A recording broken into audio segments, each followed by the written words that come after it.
So, ayun nga, nagtulak kami ni Papa kasi naubusan kami ng gas. Kawawa na si Papi, nagtulakan layo ng aming pinaglakaran. At least kahit paano may nakita kaming gasoline station. Ayan, nagpalagay na si Papa kaya pagdating namin sa bahay. Tara, niluto agad kami ni Papi. Nagluto siya ng pakora.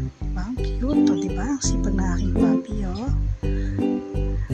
Ang palaya na nilagyan niya ng mga breadings ng pang-ini yan, ng mga breadings. Yan, sarap yan. Tsaka cauliflower. Ang kulit niya na, ang kulit ko na lang sa kanya, diba? At ako, ang niluto ko naman ay chicken, fried chicken. Yan, ang aking ingredients. Favorite yan ni Bunso at saka ni Ate Lala. Yan ang aking ginawang fried chicken. Yan po.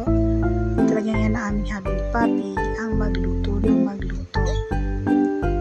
Ito ang aming maliit na kusina. Pero malinis, diba? Ayan. Libot ko na kayo sa aming kusina.